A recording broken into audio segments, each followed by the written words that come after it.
All right, let's do it live on a Tuesday edition of Cleveland Browns Daily. I am merely Bo. He is the great Z. How you living, buddy? It's cold out there, by the way. It's cold. It's cold. It's gray. It's bleak. And it's more not even that it's cold. It's just it's the ice sheets that are everywhere. I got a little melt yesterday, which helped me kind tough. of navigate around. Tough. But, like... Somebody in our neighborhood, they slid down their driveway and ended up between two trees. Fortunately, it didn't actually hit vehicle? the trees. The vehicle. Yeah, I believe it. It had no traction, just slid right down, which you don't see that very often. No. We are in, this time of year is survive in advance. I just got to get through it. Yep. That's where we're at. Like this, the Super Bowl's over. There's no football for a while. I am in survive in advance. The basketball with the stuff that I coach, that's all winding down. So like I'm going to have free nights, and I'm just trying to get through it. I'm just trying to get to March. Yep. Just give me. I do not believe you. What's that? That you're going to have free nights. Well, I don't see that. It's all for me. It will be like last night because there was middle school playoffs. I didn't have practice, so every Monday and Wednesday since October 1, I've had 6 to 9 practice Monday and Wednesdays. Straight through. Yep. So yesterday I was like, I don't know what to do with myself. What do we do? What do I do and nothing to do? It's kind of crazy. I don't know what to do with it. So we managed. We went to Costco. By the way, why are they really checking those receipts at the end? Yes, and Nana would know. Nana's a Costco aficionado. I'm there every week. I'm a big Costco guy. Love the company. Love everything that they do. Yeah. I go there every week. It's at least 500 every week. I have a lot of stuff in my house from Costco. Going to be more coming. Just you wait. More coming. You're going to be going there every week. It's just going to be part of your routine. But they check the receipts at the end. I don't understand what we're doing. We're not looking that closely. Most of the time they just draw a little smiley face on it. Yeah, they're just making. What are they making sure of, though? Making sure there's no big ticket item that wasn't on there, probably. How could you get through it? I'm checked every 10. You checked when you walk in. You got to get the check. They got to scan the card when you check out. They're checking. They're handling the carts. I don't know. I just don't see it. So anyway, yeah, went to Costco. Like that was it. That was the big experience last night. It was so strange not to have it. I did have a unique experience though. Yep. One of the rare things that doesn't happen very often in sport, and I had a hard time thinking of I think I have the answer to when the last time it happened in the NFL. I was watching the Cavs, and I was bouncing back and forth. I saw our guy Hayden Grove on The Voice, which was awesome to see him on there. That I've known him since he was on the Ohio State beat a decade ago. Yeah, he's got a great voice. He's got a great voice. Dulcet tones. So it was really cool to see him on The Voice last night. I was surprised Buble didn't zap him. He went with Adam I wonder Levine. if Buble just doesn't want to be pigeonholed as like one. I only do that. Yeah. That's my I know theory. what I can do with him. Yeah. I can steal him at some point during the show. I don't know the game. I don't know how the I've show never works. seen the I show. don't know Great how to steal show. people. I love the show. I've never seen the show. Obviously, like he knows Michael and Michael knows him. Yes. So I knew that part of the story, or at least familiar via social and all of those things. So I knew all of that. But that was awesome to see him on there and to see him crush it and be with Adam and all of those things. We bounced between that and the Cavs, and then I became aware that the Laker game was going to be on ESPN. So. As I've said many times, grew up a Laker fan, and so I thought, well, I mean, that's the debut of Luka. Let's see what this is all about. So then I flipped over in time to hear Lawrence Tanner, who's the longtime PA voice of the Lakers, who is not like Ahmad. He's not like Ray Clay with the Bulls. He is like Big Daddy Paul Keels. Yep. Deep baritone, straight. No, You're not going to get an emotional. It's just straight through. So I flipped over to see LeBron introduced second to last, and then Luka introduced last in the starting lineup. Now, I think that's the way they did it with Anthony Davis. I think LeBron went second to last, and then Anthony went last. And here we do it like Jared Allen goes last. Feels like you'd have Mitchell last, like in our area. Maybe it's the big man. The best players always went last when we were kids, but yeah. I don't know. So anyway, listen to that, and then I watched. And I watched the whole first quarter and into the second, far more than I intended to watch. The genuine excitement of seeing someone great in a uniform you never would have ever thought that they would be in, without a preseason, without a lead-up, just paratrooped into the middle of a season, is really cool. It was really cool. But they're going to be great. They have two supercomputers. Okay, hold on. They have two human beings who see the court they're playing 4D chess, and they're going to be great. They're going to score a lot of points. Austin Reeves can shoot it. They've got some nice role players. They have 2 6'8" guys who can guard a lot of positions. I know they're not great defensively, but I think they can outscore almost anybody they play, and their basketball IQ is off the charts. So the combination of it just being like a really exciting thing to see somebody show up on a new team, and DeAndre Hunter was cool too, just obviously not the same as Luka playing for the Lakers. No. And then just the way that it looked on the court, I was like, oh, they're not going to go anywhere.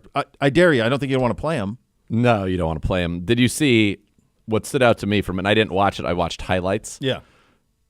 There was one where Luka hits a long pass down to LeBron for a layup, and you can see the joy on like Luka's face and then LeBron's face. And then there's another one where LeBron's standing there and he watches Luka do kind of one of his slow-mo drives, and he gets an and one, and LeBron is smiling literally ear to ear.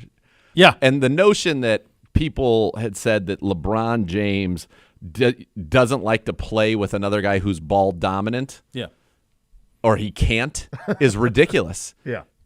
He likes it at times. It lets him he can just chill and rest. And I would say that LeBron, obviously with us, was at his best with Kyrie. Mm-hmm. Kyrie liked to have the ball in his hands and could create a lot of stuff on his own too. And it makes it so that you can have one of them on the floor basically all 48 minutes, who can completely carry an offense. And then in the big moments, obviously the majority of the time they'll be together. But I think it's great. Now, one thing I was reading, and this tells you how closely I pay attention to the association, the ins and outs and the whatnots and what have yous. When did Mark Cuban, and I obviously haven't recently, give up a great chunk of the Dallas Mavericks? I think it was 2023. Okay, so 2 years ago. Yeah. For what reason? $3 billion, I think. Maybe he didn't want to do it. He always wanted to have baseball. He didn't want to be the majority owner. He always wanted he had to get some into other things he wanted to look into. Yeah, and but so like, it's been the supposedly last couple years. I was reading an article how he was apoplectic, but that's why you don't give up control. But he's like, you cannot trade Luka Doncic. What are you talking about? Yeah. And they're like, if Mark Cuban was the owner, that trade would have never happened. No. 0%. No, of course. Zero. No. Who's it? Nico Harrison? Is that That's the general manager. Yeah, he said Cuban was like all over that guy, being like, you cannot do this. You cannot do this. Cannot do this to these fans. You cannot do this city. You cannot do this organization. You cannot do this. And the guy's like, I'm doing it. Well, they poured an entire canister of Morton salt on a gaping bloody wound by having Dirk Nowitzki at the Laker game last night. Yeah, Dirk was like, I'll always be a Mav, but I wanted to watch Luka. The only time I could remember that happened in the NFL was McCaffrey. Where you got like a marquee guy, but he was coming off of injury. Who like I'm talking middle of season. But like correct me if I'm wrong. Jumping on a treadmill. Correct me if I'm wrong, though. The Carolina Panthers were in the Super Bowl. No, the year before. No. The immediate year before. No.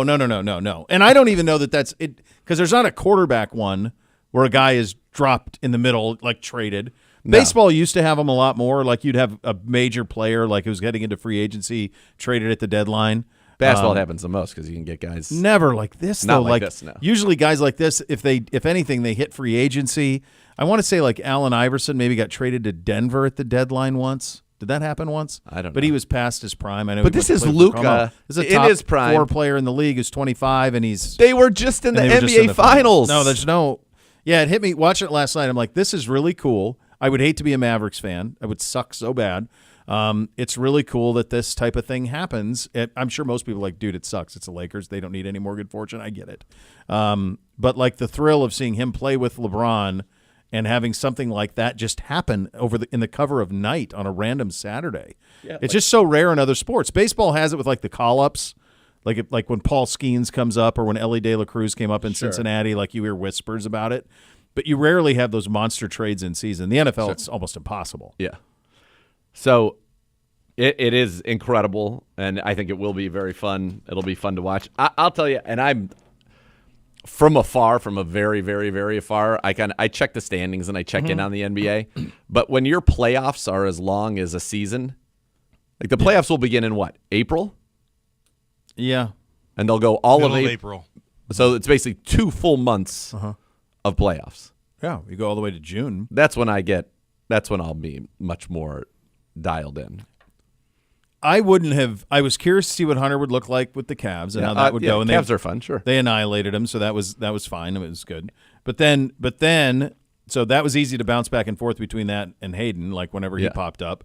And then on the and then the Lakers, it was just this, like, I'm not going to check in on them all the time, but it was something where it was on. ESPN actually preempted a college basketball game that had 11 minutes left and bailed on it so that they could show it, which was, that's like one of those kind of cool things. Yep. It reminded the things basketball-wise that it reminded me of when Magic Johnson decided he was going to come back to the Lakers after retiring from HIV, and then he came back in the middle of the year Yep. with Nick Van Exel and those guys in the mid-'90s. Then it reminded you of Jordan.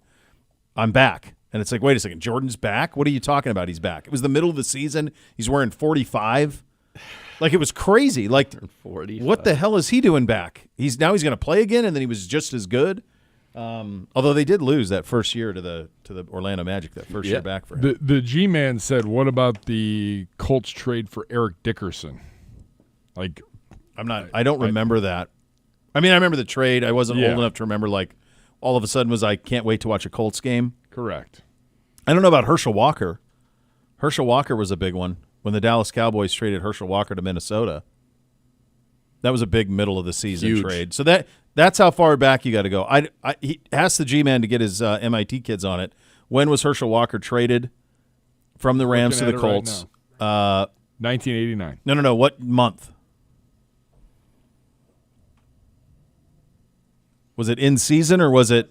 It was in season. Was in season. Okay, so that's why McCaffrey came to mind, because he was the most recent one where it was like a star. That's probably similar to those. McCaffrey similar to Eric Dickerson and to Herschel Walker being traded. Yeah. But again, he is pure prime and coming off of an appearance in the championship game of the sport. I would say the equivalent of that would be like if in the middle of next season the Ravens traded Lamar Jackson or the Bills traded Josh Allen or the Bengals traded Joe Burrow. It would have been if the Bengals traded Joe Burrow halfway through 2022. Yeah, and just said, After we're they went going to the in another Super Bowl. direction. Oh, wait a second. He's an Ohio kid who made right. He's wait, you're doing what? Yes. Oh, yeah, we're trading him. Well, what are you trading him for?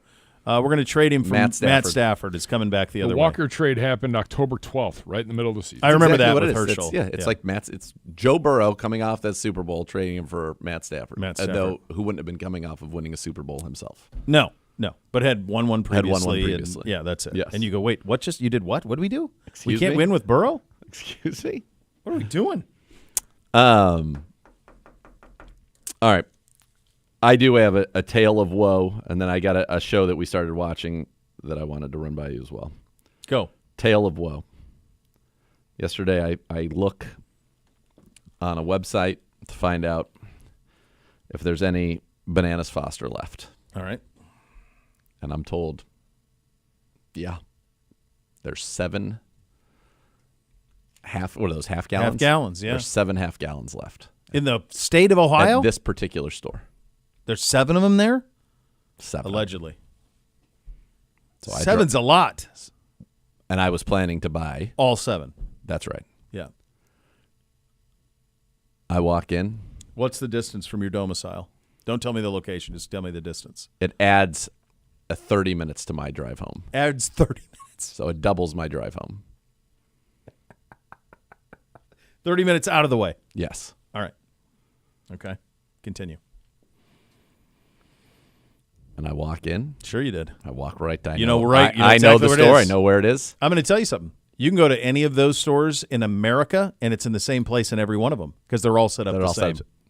Convenient. Yeah. Smart, actually. Know exactly where I it would is. actually, I appreciate that because too. there are grocery stores that I also go to that everyone is unique.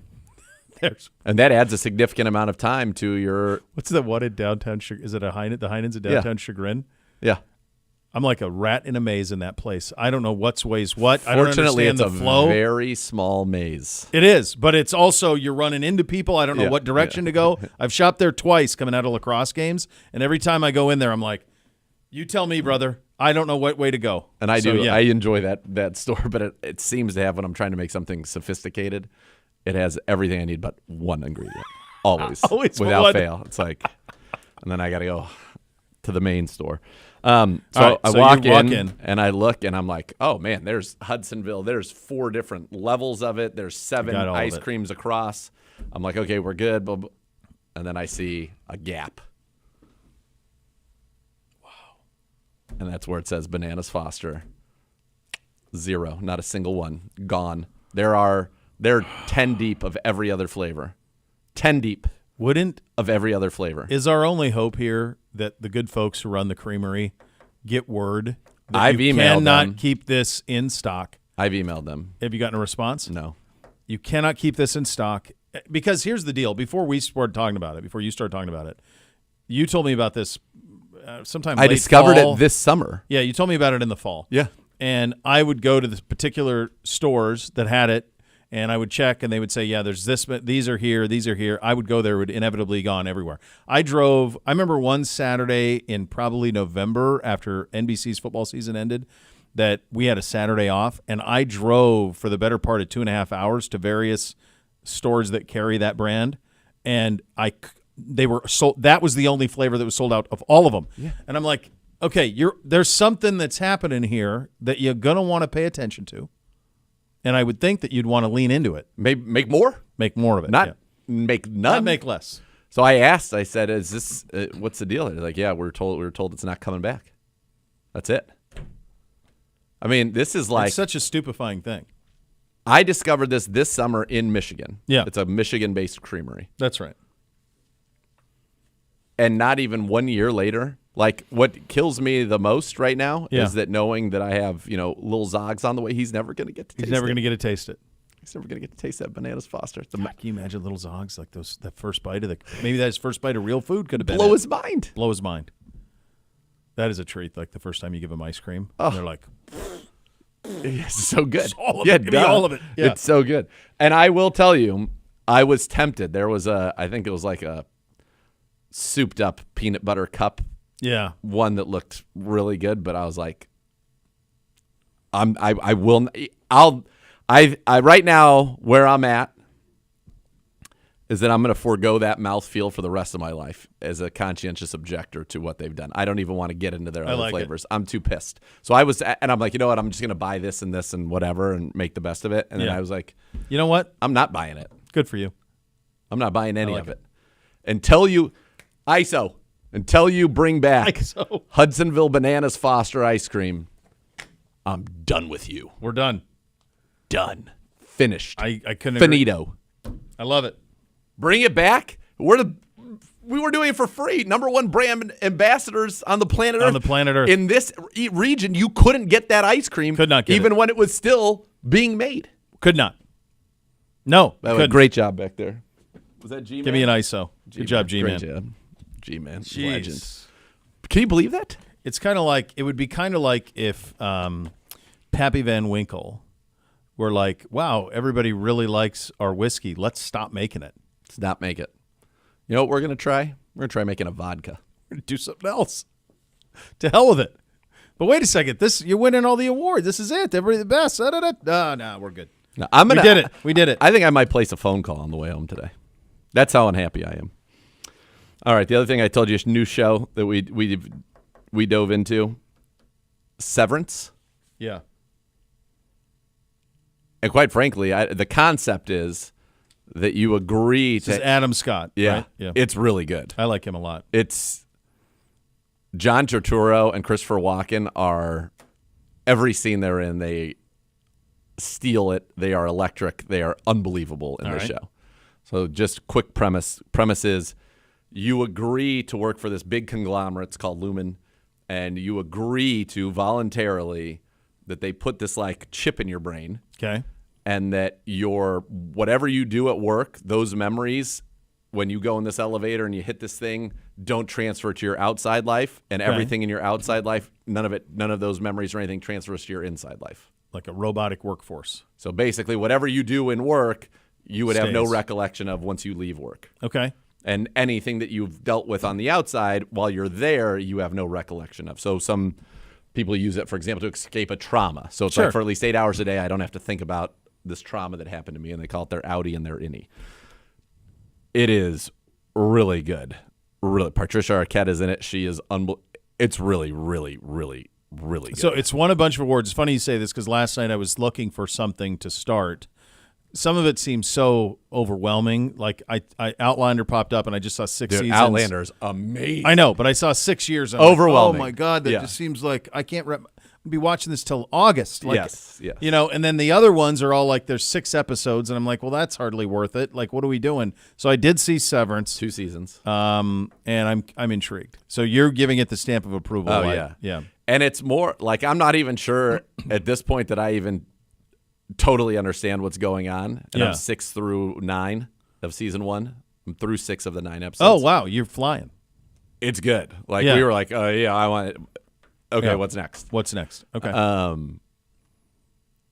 It's good. It's just All right. it's that I'm means a lot. so that curious. That could be it. That could be the one. It was nominated for 14 Emmys. Yeah, it's always universally It's good. lauded. So yeah. There's some other stuff coming. The 1923 is coming back. I want to say And I've also next week. And I've heard, speaking of in his world, Yeah. Lioness is supposed to be really good. I've heard good on that as well. I watched the first few episodes of Mayor of Kingstown a couple of years ago. Yeah. A little bit dark, but most of his stuff kind of is. But I've heard Lioness is very good. What else? There's something else coming on. 1923, I'm pumped That's for. coming. There's something else on Apple TV with John Hamm as like a I think it's like a who's the guy who with like a Madoff type thing Okay. that Like a he's Ponzi at scheme? that he's at like the center of that I was intrigued by that's on Apple. So I don't know, we'll see. But I'm glad you say that about Severance because I'll give it a run through. Good. All right. We reportedly hired Adam Morris as a new assistant defensive line coach. Morris was recently the defensive line coach, run game coordinator at the University of Buffalo. He had been the D-line coach at Ball State and Eastern Illinois. He is a Dublin, Ohio native. So there you go. Be nice to have him in here, provided that report is accurate. The Browns reportedly also getting a new alternate helmet next season per Uniwatch. No scores here on this. No, did we get a teaser from J Dubs when he was in here last time? He did say something. I do remember that. I don't remember the exact quote he said about that. Do you know it, Gibby? I think this is a known deal from I don't- our show, from his time on the air with us. Okay. Yeah, there I did was think some they had sort to of wait- They it was had to coming. wait X number of years until they could bring it out, but Okay. So that I believe I it's haven't coming. seen it. I know you haven't. We haven't seen it or anything like that. I don't. The only color that this isn't scores. This is just common sense. The only color that we have that we haven't done is brown. Yep. That's it. Anything else obviously would be a jumping off point to a different, bringing another color into the catalog. So I don't know that we. Yeah. we're kind of it. That's it. That's the only other. If you're either going to do a different version of the orange one, a different version of the white one, or brown, there's no other colors. I believe that's right. Yeah. Because I don't think you're allowed to do, like, I don't think you could do a gray per No, se because it's not in your colors. And I don't know if you could do. I don't think we could do black because it's not in our colors. Right. You know, I think that's right. like everybody else has some. Like the teams that do the black for black's sake helmets. Like, Could you make the case that the ear hole is black? you could if you wanted to, but how would black and brown go together? I don't think it'd be a black helmet. I think it would have to I be. think it's got to be brown. It's got to be what it would be. I don't know what. Yeah, but I don't know. No scores on it, kids. I No wish we scores. did. I don't have any scores. Oh, on it. maybe we'll get a Gibbe to. Maybe we'll get the big L in here. Yeah, there we go. See if we can get our best people on it.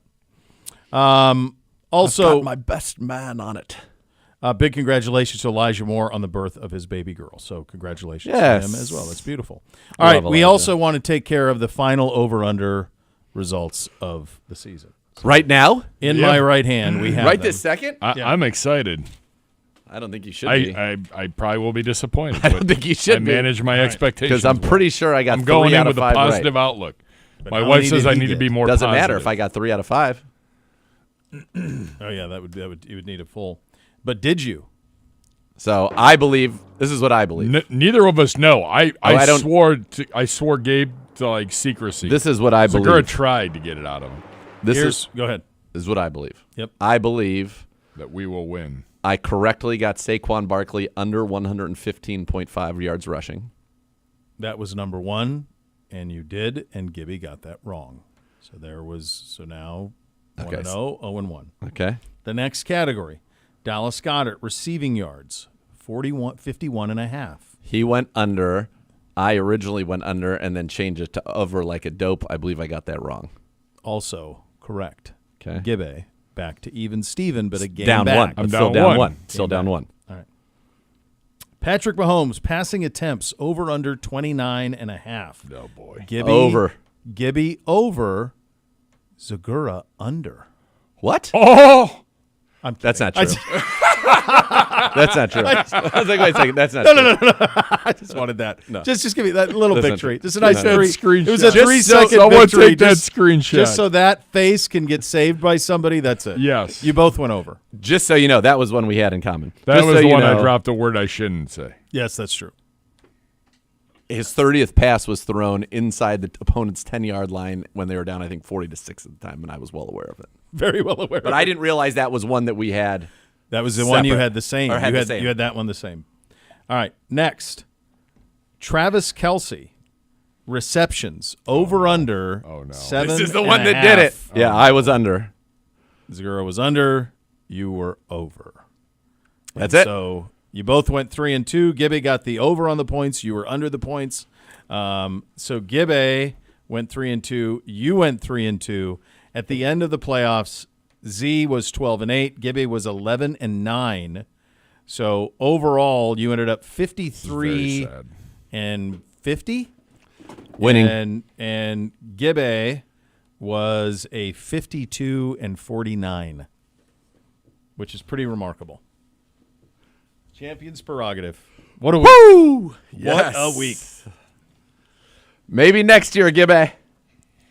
Right on the heels. Maybe. Nipping at the Oh, heels. he's nippy. He's right there. Oh, he's close. Which I've makes gotten it, a lot better. I've come a long way from You when have. we first started You have. this. It makes it sting a little more. Well, I've also started employing a technique of where it's no fun for me to go, 40 and 0 through the first 8 weeks. Yeah. The drama of it is You're more like- fun, and then I'm the closer. You're like NBC when he plays Beamsy. He wants to start down 19-0 Yeah. and then play to 21. You make it sound like He goes you just 19-0. took pity on me for the season. No, that's exactly what NBC does. Oh, yeah, don't- 19-0 I win. don't Make think it it was take that way. I'm not taking pity on you. In fact, it's quite the opposite. What I'm doing is making you think you have a chance and then dropping the hammer and saying, No, I disagree with that. no. Well, Champion's prerogative. What would the record be, Gibbe?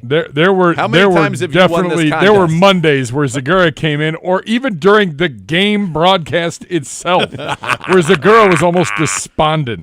that it was all going south. Oh, yeah.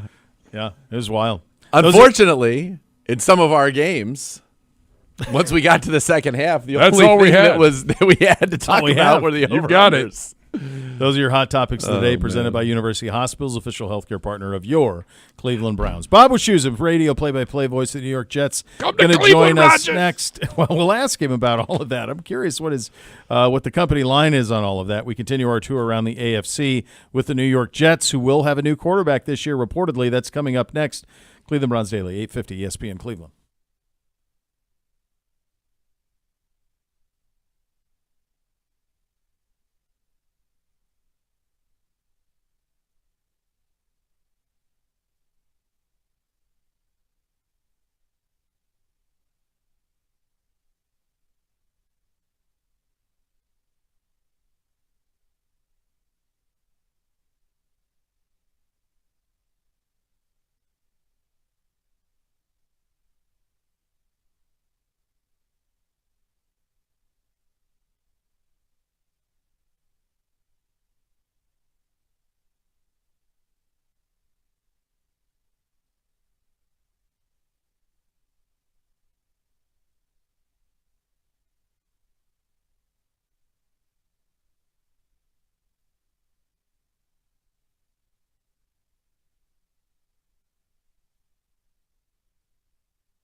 All right, welcome back in Cleveland Browns Daily, presented by Ballybet, official sports betting partner of your Cleveland Browns.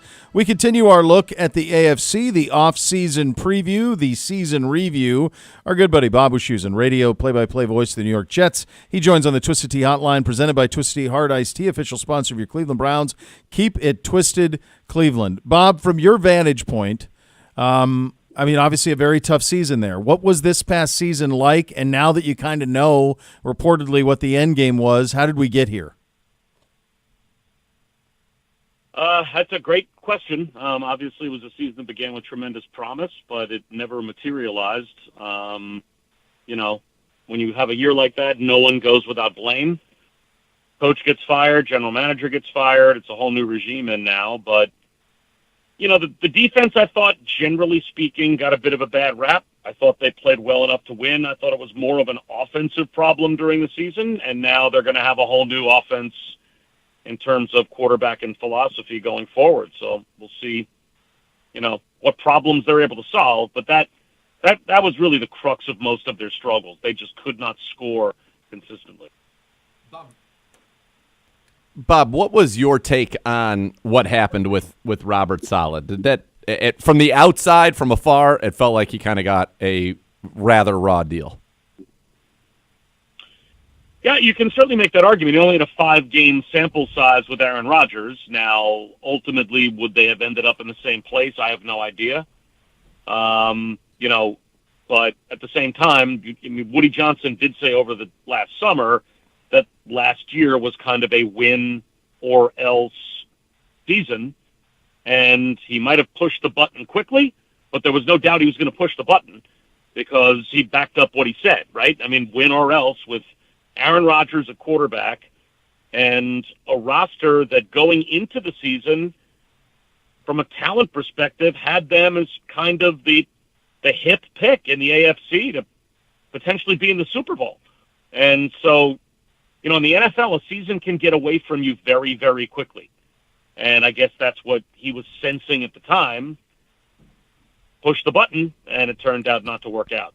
Bob, what did you see game in, game out in terms of Rodgers' play? As someone who was there for all of it, how much is left in the tank? How effective is he still? Obviously, he'll be a free agent. Browns are certainly a team that is rumored. If he decides to keep playing, we don't know. Lots left in the air. But what did you just see week in and week out from his play on the field perspective? It's a complicated question because when he was healthy, and that was beginning of the season, end of the season, he was definitely banged up in the middle of the year. But as he got healthier towards the end of the year, and even if you look at their first few games, he played pretty well. However, I think it was a schematic kind of philosophical problem they had on offense where, from what I was told, when he was in Green Bay and the LaFleur, influence was on the offense, he rebelled against some of the things that they were doing there because he kind of wanted to do it the way he had always done it, but they were winning. And so he kind of went along with it. But when he came to the Jets and brought Nathaniel Hackett along with him, I think the idea was, all right, we're going to go back to our old West Coast stuff that I always loved, a dozen years ago or so, where, when I was really at the peak of my career, and we're going to show everybody we can still do that. And defenses, and really offenses, because defensive have evolved as well. That's kind of a bygone era now in the NFL, where West Coast offense, and here's your playbook, and we're going to practice our plays, and these are our plays, we're going to run our plays. And that was kind of what they did. And everything was hard. It was a struggle. It was a lot of contested balls. It was a lot of slants and back shoulders and one-on-ones down the sideline, rather than, I think, what you see more modern day, LaFleur, Sean McVay, and Johnson offenses doing, which is more conceptual, having a game plan that changes week to week to try and beat the defense that they're going to play each week and their concepts. And the Jets kind of became an easy offense to defend because they just ran their stuff, and teams would kind of know what they were going to do. And it wasn't just good enough for Aaron Rodgers and Devontae Adams to be what they were 10 years ago together again and just beat you because they were that good. So do I I think Aaron Rodgers, kind of long story or long answer, can he still play? Yeah, he can still play. But if he goes to a new team, is he going to want to bring this offense with him again? Or is he going to embrace a newer way of thinking, of going back maybe a little bit more to a more modern offensive system, which I think in today's NFL is required? Yeah, I mean, he's had the talent. He had pretty much everything you wanted. You bring in Devontae Adams. You have Garrett Wilson. Are the rumors of or reports of, I guess, Garrett Wilson's unhappiness there, does that seem to have been maybe quelled by the fact that it's a new coach in Aaron Glenn and it will not be Aaron Rodgers at quarterback? Yeah, I don't know. I mean, the losing has definitely gotten to him. He is a incredibly competitive kid from what I've seen. Obviously came from tremendous high school and tremendous college success. And for the first time in his life, he's losing. And so that wears on you. Teams, can certainly make a commitment through the first 5 years of a rookie's deal, but outside of the franchise tag, if they're going to use that on him, he could leave if he wanted to. So, yeah, I think you're kind of in a little bit of a make-or-break window here to convince him to stay and make this where he wants to be. Now, yeah, there's certainly a fresh start, new regime, new coach, new philosophy, new offensive play caller. But as far as you can tell, still every bit the uncertainty at quarterback now, because Aaron Rodgers is not going to be here, it looks like. So if he moves on, well, who's the quarterback? I don't know that anybody can answer that question right now. So I mean, who's the first person that's going to be interested in who the quarterback is going to be? It's going to be Garrett Wilson and the other guys that quarterback's going to be throwing the ball to. So part of that sales pitch to him to be here for a while, I think, is to show him that there is a legitimate plan and a quarterback to implement that plan here. Or, it's a good question how he's going to react. I don't know. Do you think Devontae Adams goes wherever Aaron Rodgers goes? He certainly wanted that last year. Yeah, and yes, he did. Made it happen. So I don't know. I mean, again, part of that is what team Rodgers goes to, who do they have, what cap space does said team have to bring in somebody like Rodgers and Devontae Adams. Do I think if Devontae Adams picked who he would want to keep playing with? Yeah, it probably would be Aaron Rodgers, but I'm sure there's a lot of unknowns for him there as well. And is Aaron Rodgers even going to keep playing? That's the other thing. Right. I mean, he might decide that this, running it back didn't work out the way that he wanted to, and does he want to keep on going through that? Especially if it's with a team that doesn't look like they're going to win in the next year or two. I have a hard time believing he's going to want to come to a place where he's just going to be a placeholder quarterback on a team that's bad, that's going to be then drafting a young guy to build around, and he's just the bridge quarterback. I mean, I'm sure what made the Jets attractive to him was all the young talent that they had, and everyone looked at them being a quarterback away. Yeah, like that was what was frustrating. The idea was move Zach Wilson out, put Aaron Rodgers in there. They've checked every other box. They've got a top 5 defense. They've got these young skill guys. They can do this. Didn't work out, but I would think he would probably want to keep playing on a team where the table was set like that, rather than going somewhere where, all right, it's pretty obvious that, this is kind of Bull Durham, right? Like we're rebuilding and we're this organization that isn't going to win anytime soon, but we just want you to be here to be kind of the gray-beard old tutor for the next guy in line and do the best you can while you're at it. Well, no, I mean, I have a hard time believing he's going to want to sign up for that. Bob, what would be a successful offseason for Jets fans? I can't imagine. It's been obviously all the expectations. What needs to happen this offseason to get some excitement again in the around the facility, around the fan base? Well, I mean, Aaron Glenn has, I think, given them a little bit of excitement because, look, the guys have won the press conference before, but he did say the things Jets fans wanted to hear. And I think he will be the kind of guy that will enthuse some of these on-the-fence players to want to stay. Like, he does seem to be the rally around the leader type, leader of men, stand at the front of the room, tell the group what needs to be said to them. That's a good thing. But I don't know that a Jet fan is really ever going to truly be excited until they feel like they've got the answer at quarterback. Because what ends up making the playoffs and what ends up taking a team through the playoffs, you have to have a quarterback. Mm-hmm. And they haven't had one for the longest time. That's why they were so excited about Aaron Rodgers. They thought that finally they had one of those guys. And the fact that it didn't work out was pretty bitterly disappointing. Now, if you ask 10 people who they think the Jet quarterback is going to be on opening day next year, you might get 10 different answers. I don't know how many guys on that list are going to be the answer that a Jet fan is going to then grab onto for next year and 5, 6, 7 years going forward. I'm as curious as anyone to see what they do. Bob, you're the best, man. Thank you so much for your time. Greatly appreciate it. No worries. Glad to help. All right, there he is. Bob Wischusen, radio play-by-play voice of the New York Jets. I just see Diana Rossini reporting here in the last 5 minutes that the Jets asked Rodgers to stop appearing on McAfee. Yep, if he wanted to come back. So there's that part of it too.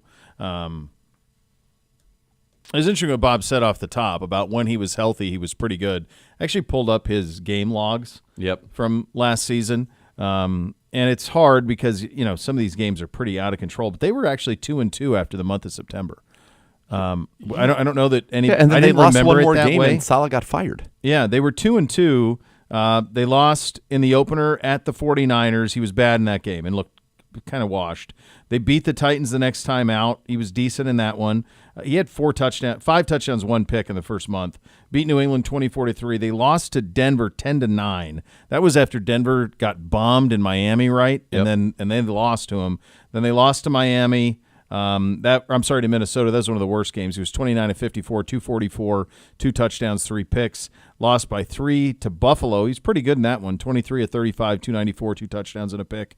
Got drilled by Pittsburgh, and then it really gets out of control in the middle of the season. He's got a bunch of performances that weren't much. He finally got it going again a little bit early December. I think that's probably what Bob is referring to. They won 2 of their last 5, lost in overtime to Miami, 27-39, 339.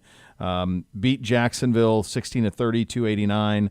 Lost to the Rams 28-42, 256. Lost to Buffalo 18-12 of 18, 112, and then won their last game. He went 23-36, 274, 4 touchdowns, 1 pick. So he still can play. That's interesting on the offense stuff about how he kind of rebelled against doing anything other than this is our offense and this is who we are. Stop it, and then teams can. They could, and it was kind of a mess, and it didn't sound like it was great inside the building with him. I'm curious. I mean, we went through the odds yesterday. Steelers, strong organization, desperate for a quarterback, desperate to try to win a game in the postseason. We'll see. We'll see where he ends up. But yeah, this was. I think Robert Saleh got a very raw deal here. Yeah, I think so too. Very raw deal. They got a lot of guys that are free agents. I mean, this is a long list. G-Man puts together a lot of stuff here. You're going to cross Devontae Adams off the list. My guess is Alan Lazard's not going to be there. No. So you got Breece Hall, Braylon Allen, Garrett Wilson, and then you're going to need a new quarterback. They're at 7th. Like they bring back Darnold? $30 million. Where's their cap space? $15 million in cap space. So they're in a good spot. Yeah, they could. I mean, I don't think you'd bring back Sam Darnold, but probably the best one out there. They could bring back wasn't Geno Smith a Jet? He was a Jet, yeah. Bring back Geno Smith if he gets let go in Seattle. Yeah, maybe they're a trade spot if the Rams decided to blow it up with Stafford. But would he want to go into that mix? Can't imagine you'd want to deal with that division and deal with. I wouldn't think so. Yeah, it's tough. If you have categories of NFL teams, let's just say you have true blue contenders. Okay, so that's one, like Super Bowl contenders. Then there is close but not yet. Like they're getting there. Close but not yet. Then there's, I think, not contenders in any way, but also I think maybe the line for this is like excited about the draft, future's bright. teams on the ascent. I don't know how you want to categorize that. And then the fourth one is kind of road to nowhere. To me, this would be like Carolina. Yeah, right. So like they're in that one. And then there's the other one's like road to nowhere. The Jets are kind of road to nowhere. They've got some young pieces, but I don't know how they solve quarterback at all. And they've got a lot of decisions to make. And in the meantime, you're going to have guys like Breece Hall and Garrett Wilson who are like coming up on the end of their first contracts and trying to figure out what to do with all them. They're in a tough spot. That's not the worst spot in the league. There's worse spots, but to me, they're definitely in the fourth tier. I would almost put them, I don't know, road to nowhere is the way I would say they need a major shakeup. Well, the reason I think that even lower, because like a major shakeup you can do if you have draft assets.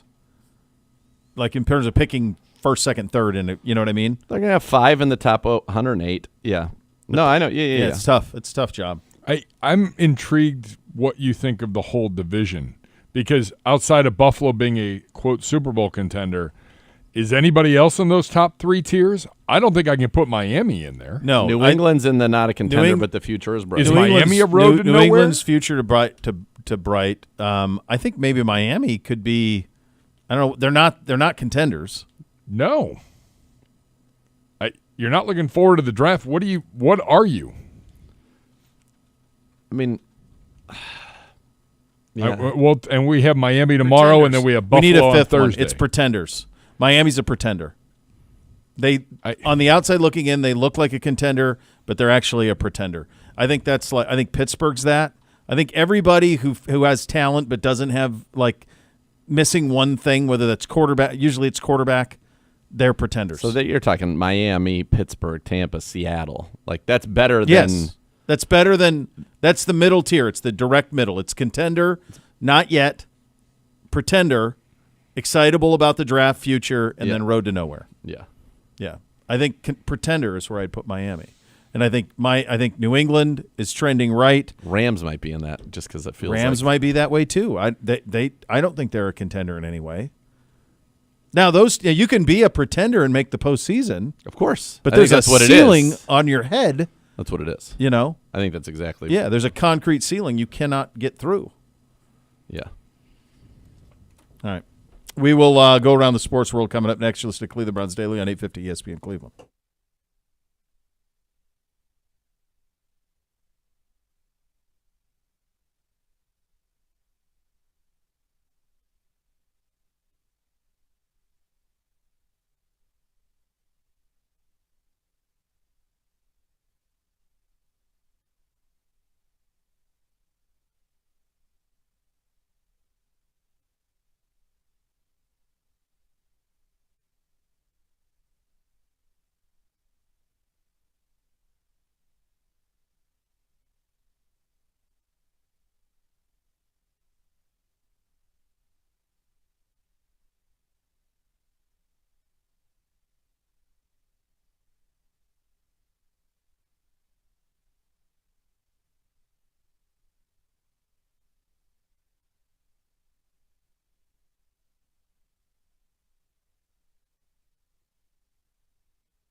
Add more fun to your fandom with the Ballybet Sportsbook app. Download today and get $50 back in bonus bets when you place your first wager of 10 or more. Ballybet, official sports betting partner of your Cleveland Browns. Fox Sports announcing on Monday that the Super Bowl 59 broadcast drew a record audience, projected 126 million viewers. It peaked at just under 140 million viewers. And all we heard was nobody cared. Lies, as it turns out. It felt that way. A great many of you did. I actually think 100. I think that number's low. I don't think that's even the actual viewership. You think it was even more? Yeah, I could see it being 126 million households. I mean, there's 330 million people in America. Yeah.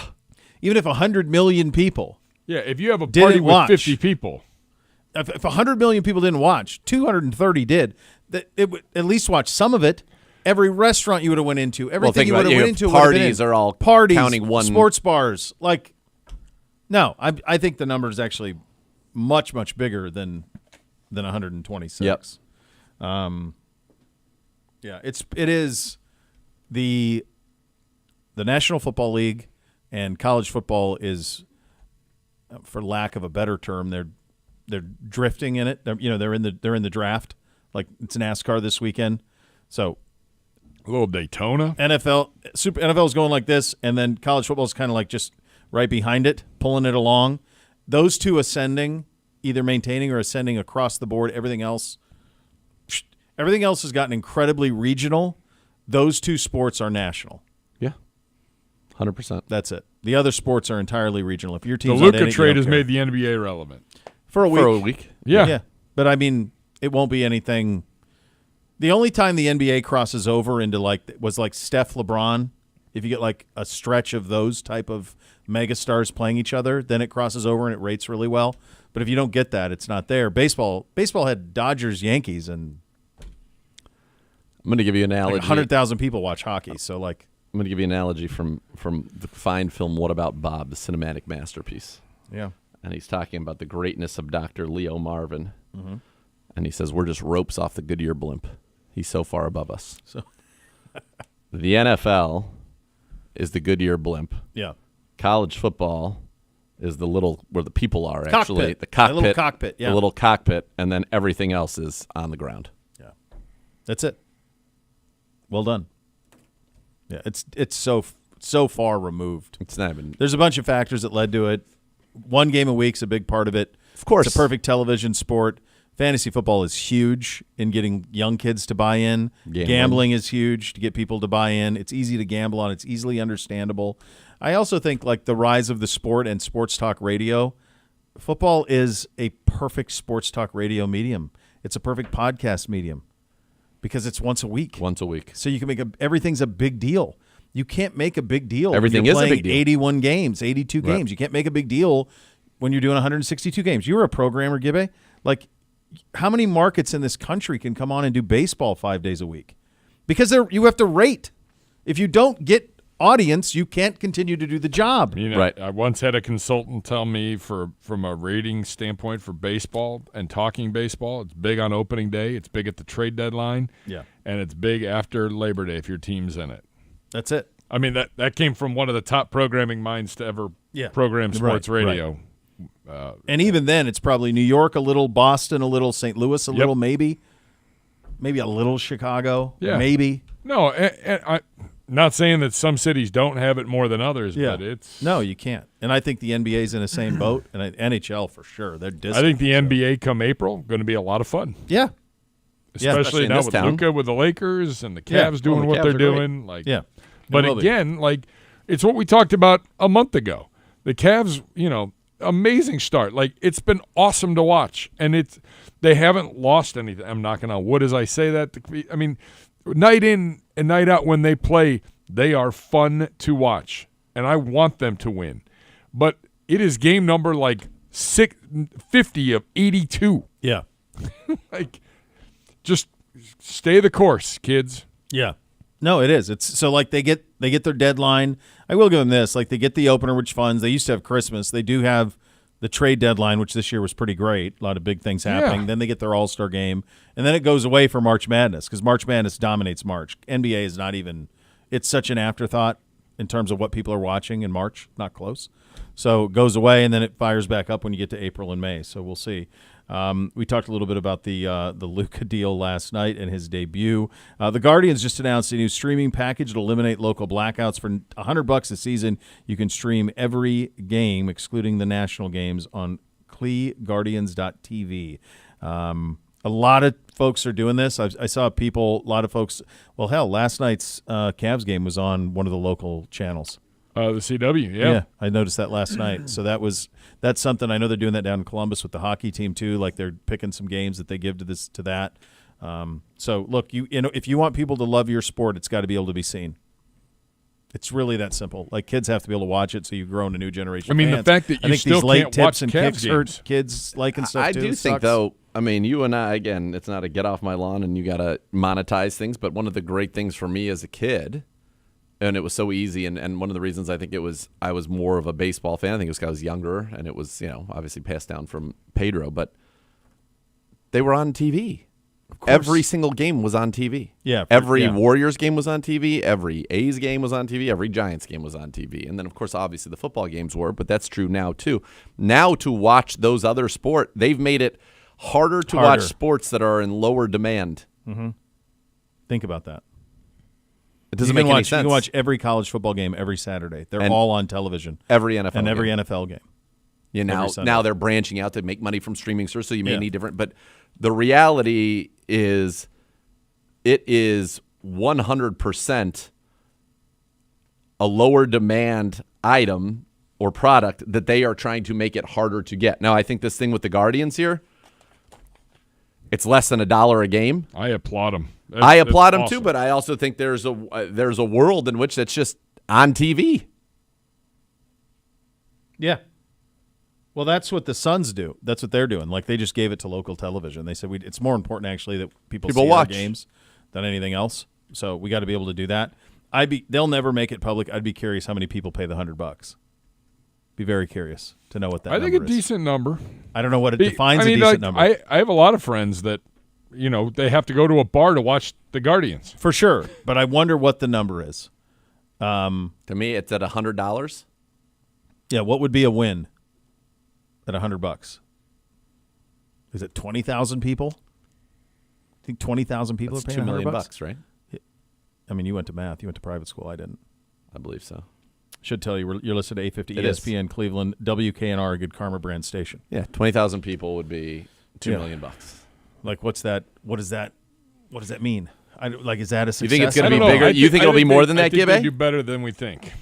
I have no idea. Point of reference. Sometimes all we have is like you have that firsthand that you have buddies who watch. Like, I was just thinking of like my extended, like the people, how many people are like into like every Guardians game. It's like Amy's parents are, her uncle is, like those guys are. But I don't know if they would like, Kevin is. I don't know if folks would be like, I'm paying $100 for it to do it. That's another step, another threshold where you're going to pay that. I don't know. Yeah, this is tough, guys. I mean, like, I love what they're doing. It's just, my wife and I are already talking about, like, moving the money around to make sure that, because that's our only option. Like, other people will have the cable option. If you have cable, they will be announcing that closer to opening day. But if you have, like, YouTube TV, like I do, like streaming cable, like, this is the only option. But still, like, it's some people can afford it, some people can't still. Yeah. I think it's just when it comes to, like, we're just at subscription fatigue. Right. I am. Like, I'm paying for stuff I don't even know. I mean, it's so much. And it's like, that the most important games you will be able to watch, which are the postseason. Yeah. Now, some people obviously like to have it on in the background. I think that if it was just on regular TV, you would get a lot more of that. I think they get more eyeballs on it. For sure, than they will through this model. So I guess the question for them becomes, what would they get if, let's just say they said, hey, such and such network, we're going to give this to you. Mm-hmm. How much would they be able to get if, say, we'll sell it, give us some of the money in the ads, whatever it is, whatever the case may be. It's an interesting model, and again, people are willing to shell out because of gambling, because of fantasy football, $300 for a football season. Yeah. For the Sunday ticket. Yeah, if you're out of market, but like if you're in Cleveland, you don't need, and all you care about is the Browns. And all you care about is the Browns. I mean, I can watch every Browns game. I have to watch every Bengals game. So every Browns, every Bengals I see, and between what's over the air and red zone, I feel like I watch the whole league. I don't need to watch start to finish every Steelers game. No. You don't need to do that. So I need to watch us No one does. start to finish. I need to watch Bengals start to finish. Everything else, I get it. You know what watching I would Red be Zone interested for in? $12 a month or whatever. And I would bet the answer is yes. Do more people in the Cleveland media area get Sunday ticket than get this Guardians package?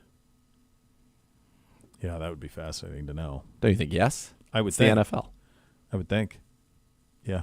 I would feel even more strongly if it was Red Zone versus Guardian. Oh, that's a no. I That's don't know anybody who's a sports fan who doesn't have Red Zone now. That's a no-brainer. And Red Zone's what for the year?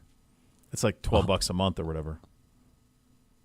So So for 60, 70 $70 or something like that. Yeah. Well, Yeah. so similarly priced. Similarly priced, yeah, for a similar amount of time. Yeah. Everyone else trying to find this goes back to 126 million. Watch the Super Bowl, and we think that's not accurate. Yeah, that's all part of it. All right, second hour of the program coming up. Up next, Field Yates released his first mock draft. We'll take a look at that. Who he has the Browns picking. We will get to all of that coming up next. Cleveland Browns Daily, 850 ESPN Cleveland.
Morgan Wallen is bringing his I'm the Problem tour to Huntington Bank Field. It's August 15th and 16th, along with country sensation Miranda Lambert, Thomas Rhett, and Ella Langley.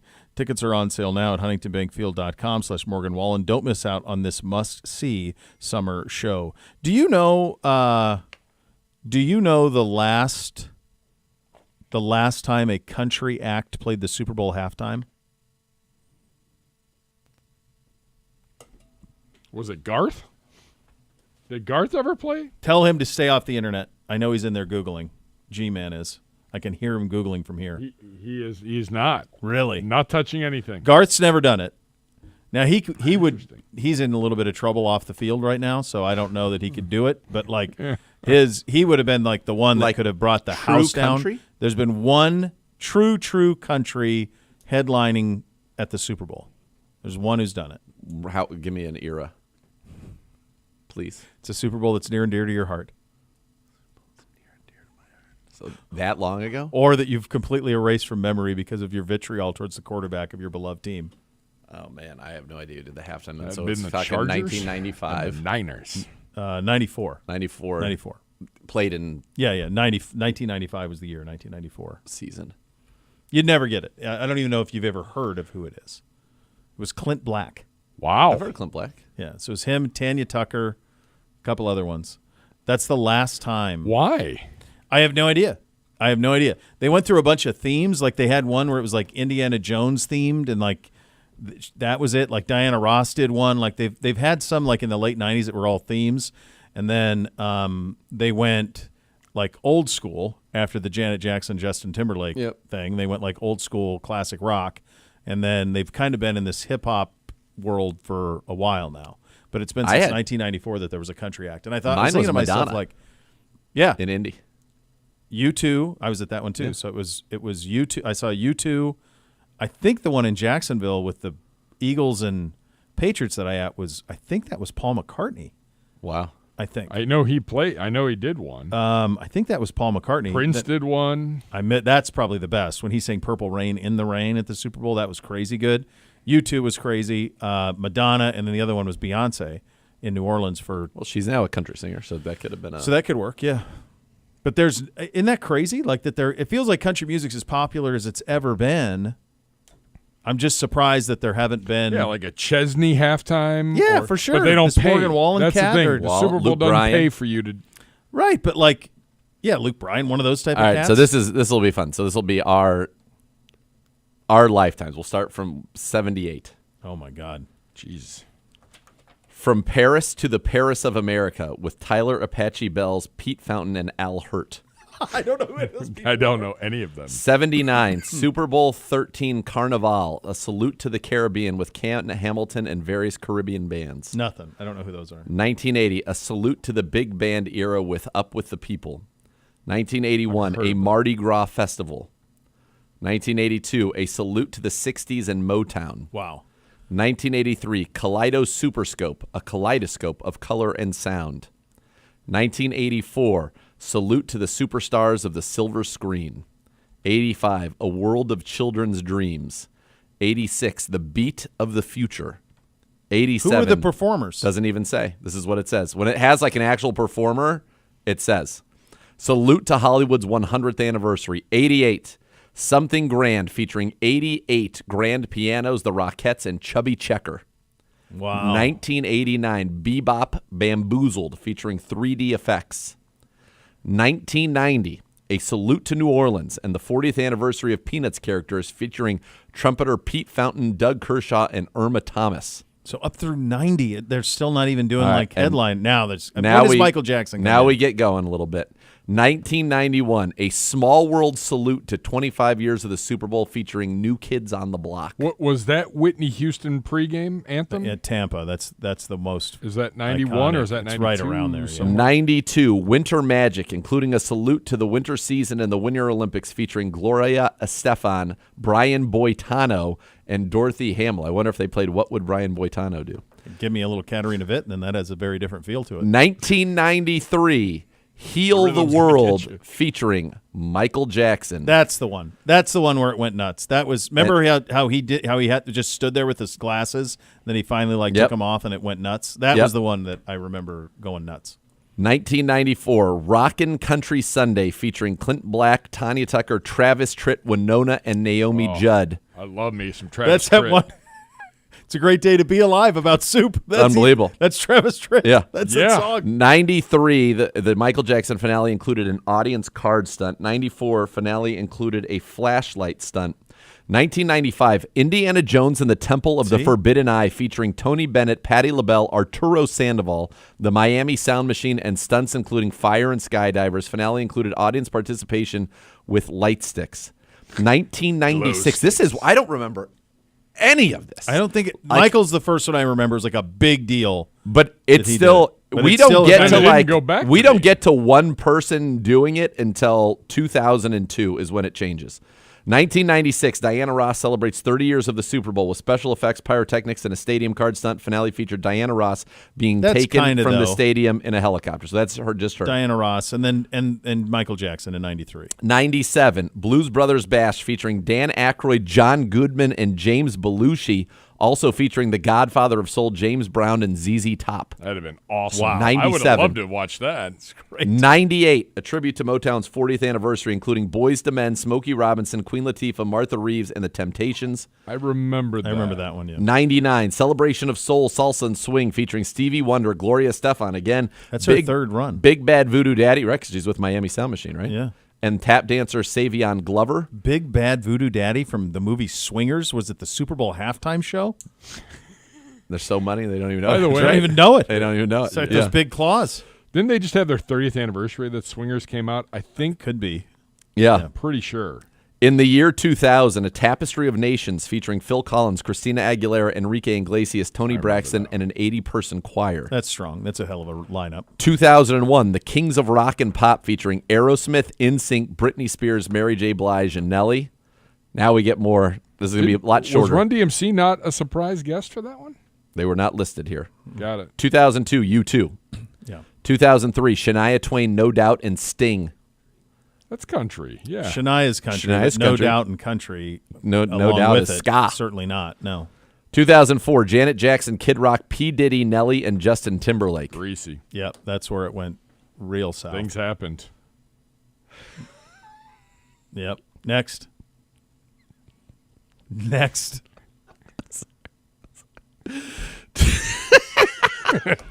2000. It's funny because that's your comment for a great many things, but it's In that, yeah, 2005, Paul McCartney. that's the one. Yeah, it's Jackson. 2006, The Rolling Stones. 2007, Prince. 2008, Tom Petty and the Heartbreakers. 2009, Bruce Springsteen and the E Street Band. 2010, The Who. 2011, The Black Eyed Peas, Usher, and Slash. 2012, Madonna. 13, Beyonce. 14, Bruno Mars and the Red Hot Chili Peppers. 2015, Katy Perry, Lenny Kravitz, and Missy Elliott. 16, Coldplay, Beyonce, Bruno Mars. 17, Lady Gaga. 2018, Awesome. Justin Timberlake and the Tennessee Kids. They let Timberlake back. 2019, Maroon 5, Travis Scott, Big Boy. 2020, Shakira, Jennifer Lopez, Bad Bunny, J Balvin, M. Muniz. 2021, The Weeknd. 2022, Eminem, Dre, the Snoop, one. Kendrick Lamar, and Mary J. Blige. 2023, Rihanna. 2024, Usher with special guests Alicia Keys, Jermaine Dupri, H.E.R., Will I Am, Little John, and Ludacris. 2025, Kendrick Lamar with special guest SZA. Yeah, so it's really been the last. I mean, when are we going to bring back No country. Beat of the Future and the Kaleido Super Scope? What happened? Yeah, from Paris to I the can't believe Paris you of just America. read through 45 40 years, years or of- 40, actually 40-some years. 47 years. It started Super just, Bowl. I don't know if people realize this, it started with marching bands. 1967, the University of Arizona Yeah, and the Grambling why State wouldn't it? marching bands. 1968, Grambling State. 1971, Florida and A&M.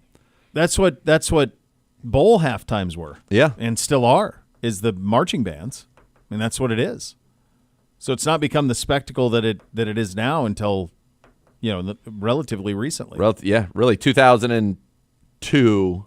I think Michael Jackson. Michael Jackson, was but the they didn't first follow up on that. They didn't say, yeah, that worked. Let's keep doing Let's keep that. running that back. I remember it being a very big deal as a kid when Michael Jackson did that. Totally. It's like, wait a second, you're getting a Michael Jackson concert in the middle of the Super Bowl? 1995 was Indiana Jones and the Temple of the Forbidden Eye, featuring Tony Bennett. What the heck does Tony Bennett have to do with Indiana Jones? No, he does. Was he playing the part of Indiana? I have no idea. What? I mean, I want Disney- to. Part of me was it wants was to his watch voice that. I don't even believe. Was that in the Disney ride? Like the Disney ride when you go to Disney and they put on the Indiana Jones show? Is it like That's what. that? It said stunts, including fire and Yeah, skydivers. probably. I'm looking. It was probably an ABC. I'm sure it was a Disney. Yeah. That's pretty good. Well, they wouldn't even have owned them then. I mean, this picture right here of NSYNC at the peak of their powers with Aerosmith on stage together from 2001 is wild. Wasn't Britney out there? Yeah, Britney, Mary J. Blige, and Nelly. Yeah. How about it? All right, Field Yates. First round mock. Why don't we do that after this time? You want to do it after the quick timeout? Yeah. All right, we'll do the Field Yates mock Jeez. after this quick timeout. You'll listen to Cleveland Browns Daily on 850 ESPN Cleveland.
Hey, Browns fans, this month's winner of the local business platform presented by Minuteman is the Red Beard Seasonings. Red Beard Seasonings started as a hobby in a home kitchen.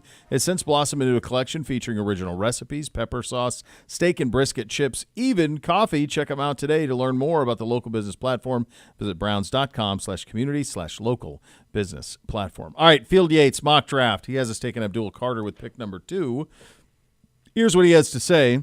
The Browns, like the Titans, will do their homework on the top quarterback class, and I wouldn't rule one out of Ward or Sanders going here, but considering the recent trade request by Myles Garrett and Carter's overall value as a prospect, the Browns might decide to sort the quarterback situation at a later pick or in free agency. Carter was dominant in his first full season of the edge after sliding over from off-ball linebacker. He created pressure on 18.5% of his pass rush reps.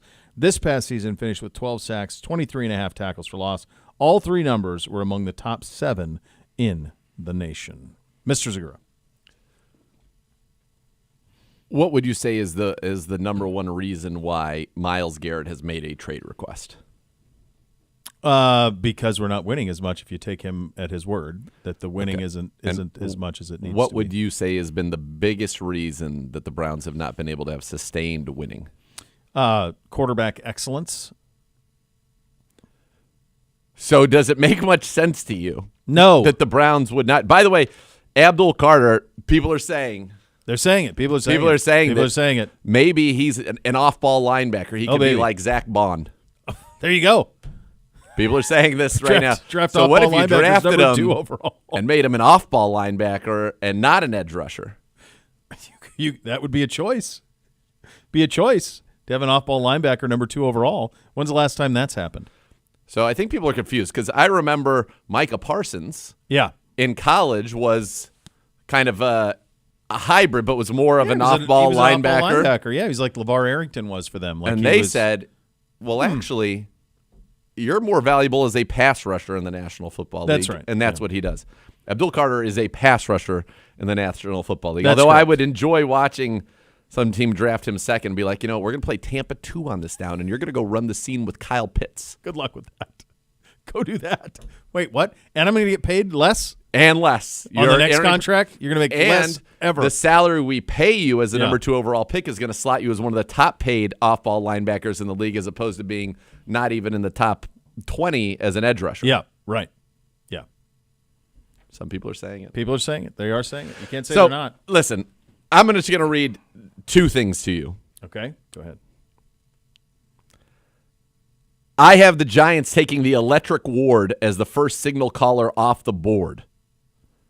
Ward has a high ceiling. He brings a powerful arm, can be an innovator on the field, and has a steely demeanor in big moments. That's going number 3 overall. Then I'm going to go down to number 6. In this scenario, they, being the Raiders, can land the best pure passer in the draft at number 6. What are we doing? What about this statement that's also in this draft? The 2 teams most pressed to upgrade a quarterback this offseason are the Giants and the Raiders. Why? Why are they any more pressed than us and the Titans? They're not. No, they're not. And they're not picking first and second. Right. So you mean to tell me that the 2 quarterbacks, the electric one who has the high ceiling and all of this, Cam Ward, he's going to get passed on by 2 teams that are desperate for quarterbacks. And then at 6, the Raiders are just going to sit there and they're going to get the best pure passer in the draft. They need to stop the revolving door at quarterback with a long-term fix. Sanders could quickly improve this situation. Then why is he not a Cleveland Brown in this scenario? And I don't understand all these mock drafts that have the Browns. It's almost like they're the same one. It's like groupthink. It's almost like they want the Browns to be picking second again next year. Right. And quite honestly, to get the quarterback you want, you're going to have to be worse than that. You're going to have to pick first. That's the only way to guarantee you're getting the quarterback that you want. He might not even come out next year. No, he might. I just heard Cooper Manning interview on he was on Dan Patrick last week, and he kept referring to Arch as a 4-year guy. Here's the thing. A 4-year guy. I was talking. This guy started 2 games, and he's looked good in the 2 games, but it's 2 games, and he's going to play 2 more years at Texas. Right. So he's not even in this draft. No. 2026. No. Here's the other thing. This isn't the same world, folks. Arch Manning, and maybe I'm overstating it, but you tell me if I'm wrong. I'm going to throw out a big number. Let's say Arch Manning lights it up this year, and he is on the cover of Sports Illustrated, if it existed, When it mattered, that yeah. if all of these things, right, he is the talk of the town. There's a world in which he is able to be at Texas, make $10 million maybe, For sure. and be the king of college. Yeah, for sure. He's the reporting that you've seen on him already is he's $6.5–7 million. He's never even been the starter. So he could be over 10 easy and get to He's stay a at college Manning. and be the king. He just landed a huge deal with Red Bull, national spokesperson for Red Bull. Like, It used to be you had to go so you yeah, could get to paid. go get paid. You don't have to anymore. No, so I don't think there's anything. By the way, and this is what's driving me nuts. Why don't the Browns take quarterback at 2? Somebody just said this to me. Here's the other one. John Costco, our guy, former contributor. We'll have to get him back to show. If you have a mock draft with no trades and don't draft quarterback at 1 and 2 for the Titans Browns, but then have 2 quarterbacks go in the top 6 to other teams, he said top 10, delete your mock. Agreed. Thank you. Good job, Some guy Johnny. goes, it's almost like these quarterbacks aren't good. They went 3 and 6. 3 and 6, dude. And by the way, it's the way that it is written Doesn't sound that way at all. makes it sound like those teams hit the lottery. Right. No. It's like a groupthink thing. I'm guessing it'll change at the combine, but like to sit there at 2 and not take a quarterback and not trade out, I don't. And then they're going to go in the top 10. What are we doing? What I don't, again, let's just think about this. Let's just think about it. Forget even the names of the players. Forget that, and Yeah. I'm sure all of you out there who are saying this haven't watched them, or maybe you have. Maybe you've got access to all 22 and you've actually put in the time and watched them. That would be awesome. I know Mel Kiper's got Shador and Cam Ward, in the top 4? He had 1-3, 1-4. Right. Yeah. Okay. And guess what? That position is more important than all the other positions combined. I feel like Browns fans just in general, and maybe in other cities it's happening as well, where they're scared to draft a quarterback and they'd rather do something that's 100%. safer. 100%. I don't understand that. What would be worse? What's worse? Trading down or not taking the quarterback and watching them blow up and solve another team's quarterback issues, Right. or taking the quarterback and he doesn't work out. Guess what? Then you get to do it again. And you do it and you do it and you do it until you get it right. Yes. Because until we have a quarterback, none of this matters. None of it. I'll say it again. In my time here, over a decade, we've had the best left tackle to ever play the game, the Hoff. We've had one of the top 5 edge rushers to ever play the game. By the time he's done, he may be considered the greatest edge rusher to play the game. We've had, for a 4-year period, the best running back in the NFL. And during this entire time, we've had a cornerback who has been certainly top 5 at his position. Absolutely. Top 6, an elite corner. Furthermore, you've had in 2 different versions the best offensive line in football. 2 Best versions O-line. of it. The Joe Yep. offensive line and then the Batonio anchored offensive line. There's both instances. I mean, you had the best offensive line coach and football coach in here. And what do we have? We have 1 playoff win in that entire time and 2 winning seasons. That's it. Why? You don't have a quarterback. When's the last time, and correct me if I'm wrong, TJ Watt won a playoff game? He's right? Yeah. Oh, man, trade the number 2 pick. We could get TJ Watt. Okay. But guess Right. what? You know why they're not having success and they want to run Tomlin out of town? Because they don't have a quarterback. Don't have one. Don't have a quarterback. I'm curious, and it's got to at least be a few years where it goes back. I'm going to look this up on the fly, so I could be proven to be a complete buffoon, but I don't believe so. When's the last time the defensive player of the year won a playoff game? Won a playoff game? Aaron Donald? So I'm right. So my guess is it goes back a few years. I think we're on a 3-year stretch of no, was my guess. I would say Because Donald. you've got, so 3 out of the last 4 years are no. Before that, it was pretty consistent that you did win when you had the defensive player of the year. But Surtain did not win a playoff game. They No. do like their young quarterback. Miles, no. Nick Bosa in 2022, absolutely, right? They went to the Super Bowl? Or was that the year they didn't go? I never remember which one they did and which No, one. so 22 made they it lose. 23. 22 they lose in the NFC Championship game when Purdy gets hurt on like the first play, and they end up Christian McCaffrey plays quarterback in the game. They're down to like Josh Oh, Johnson. yeah. They lost to the Eagles. Eagles. Yeah. And TJ Watt. So 3 of the last 4 years, and by the way, Nick Bosa didn't make it to the Super Bowl because once they lost their quarterback, Yeah. didn't matter. 3 of the last 4 years as the defense player of the year, didn't win a single game in the playoffs.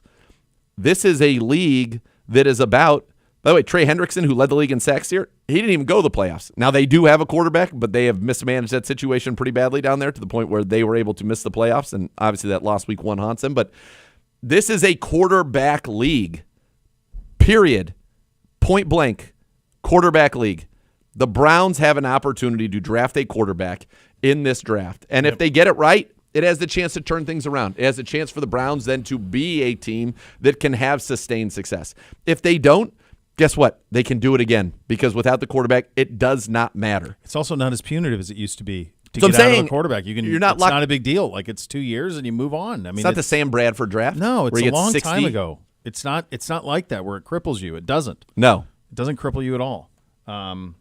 Couple other things from this mock. He's got the Bengals taking Ole Miss defensive tackle Walter Nolan. He's got the Steelers taking Ole Miss quarterback Jackson Dart. So 3 quarterbacks in the first round. Dart is the third one. 3 Buckeyes. Jonathan Simmons, the tackle to the Niners. The Commanders with Emeka Ibuka, and the Chiefs with Donovan Jackson. Like, I love Field, but I would wonder what would make him say that we are hopefully we not can ask him. more in need of a quarterback than the Giants or the Raiders. I think I don't know. Some of the conspiracy Bo in me wonders, like, is it more clicky for them if they send him to the Giants and the Raiders? Like, does that create more interest if those 2 quarterbacks? Because everyone's sending him there.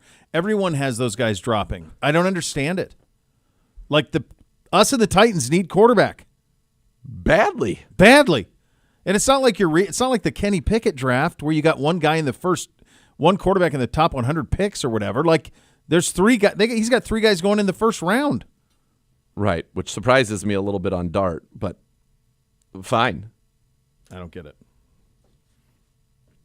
I do not. It's just from a philosophical standpoint, it's so interesting. By the way, I like this draft a lot better where the Bengals get a defensive tackle. They haven't done a good job drafting on the defensive side of the football than the one I saw where they ended up with McMillan, which was nuts. I think it was Lance Zierleins, and I was like, no. Yeah. Don't let that happen. Don't need that. But No. it is really wild that it How has is turned McMillan into. going to get to the Bengals?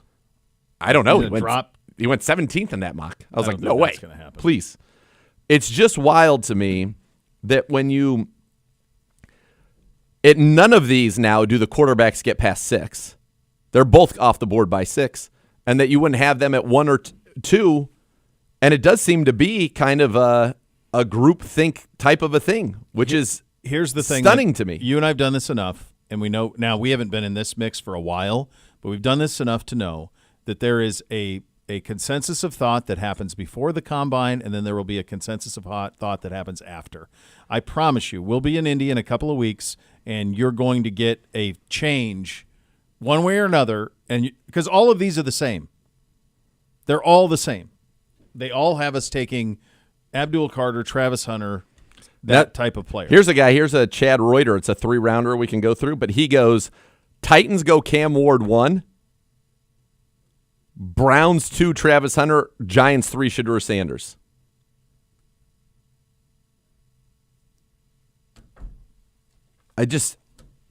It's hard for me to get my head around. It really is. It's a hard thing for me to get my head around. Same. Like, it's one thing if the quarterbacks in these mock drafts were going 20, Of course, that's what I said. 22, It's like Kenny 16. Pickett. They're all And going you in had the to top reach. 6. So you're not reaching. You're not reaching at all. You listen to Cleveland Browns Daily, presented by Ballybet, official sports betting partner of your Cleveland Browns on 850 ESPN Cleveland.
car, truck, or motorcycle accident caused you injury, call the injury lawyers at 1-800-ELK-OHIO for a free case review. Elk and Elk is a proud partner of your Cleveland Browns.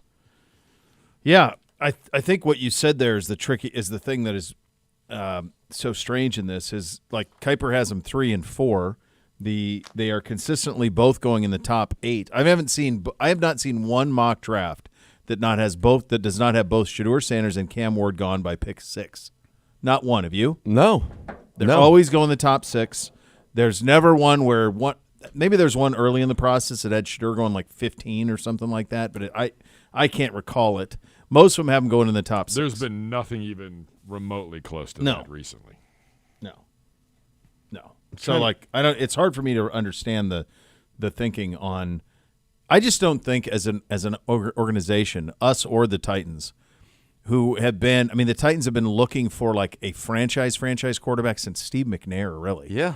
I mean, it's that long. I mean, Tannehill was their best version, right? but he was a scrap heap, and Ryan Tannehill was the version of Baker and Geno.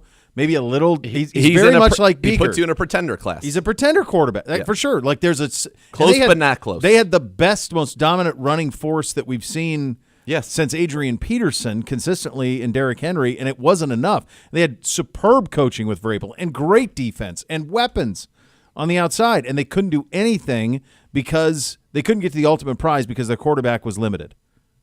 Yes. So the idea that organization and this one, which has been looking for a franchise quarterback since Bernie, would somehow sit it out and say, well, we'll try and get it. We're going to handle quarterback next year. Yep. Good luck. Yeah. How are you going to handle it? I don't know. You don't trade out of the top of the draft is the reality, unless you're in the lottery position that the Chicago Bears were in, and that the only reason they were in that spot is because they had just drafted Fields. That allowed for them. They were bad with Fields. Yep. That allowed for them to trade out. Carolina came up, gave up the bounty, and then you end up being so bad that you draft number 1, or they end up being so bad that you draft number 1 again and get Caleb Williams. But that is a 1 of 1. 1 of 1. That never happens. Now, I'm just looking real quickly here. So this is NFL.com's got 6 different mock drafts on it. All right. One of them has, here, I'll check the 2 quarterbacks, Cam Ward, Shedeur Sanders. So we've got 1 overall, 6 overall for those 2. Cynthia Freeland. Great friend of the program. Great friend of the program. She has got Ward 3. Who she is? Sanders 9. Ward 3, Sanders 9 to the Saints. Zerline has got Cam Ward 1 and Shedeur 6, saying that Tom Brady, his this is great, confidence and accuracy are a tempting combination for Tom Brady. Again, if Tom Brady, I like Tom Brady. I think he's pretty good. All right, then we've got another 3 and 7 as Shedeur goes to the Jets.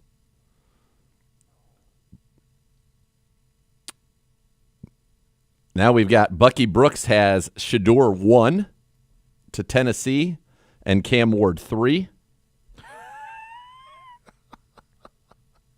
Why is that funny? I just think it's funny that, like, he's finally takes a quarterback 1, and then he's got us saying, "No, we're good. We're good," and they go 1 and 3. And then he goes 3. And then Jeremiah's got the classic 3 and 6. So Ward goes 1, 3, 1, 3, 3, 3, and we have 6, 9, 6, 7, 1, 6 on Shedeur Sanders.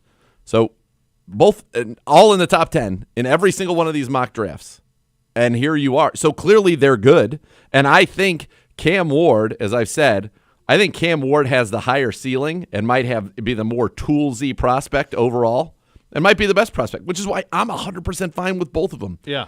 I like Shedeur running our offense that we're going to run with Kevin Stefanski. Yeah. You can't go wrong. You cannot. And either way, it's worth it. And even if it is wrong, you can pivot quickly. Yes. Don't be afraid to take a chance, kids. So much Yeah. more to come. Cleveland Browns Daily, 850 ESPN Cleveland.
All right, there you go.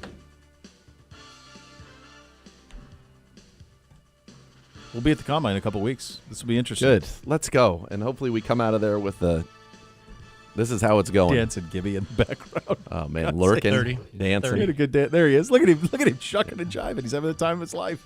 Yes. There you go. Next level's coming up next, kids. Thanks for listening, everybody. Cleveland Browns Daily, 850 ESPN Cleveland.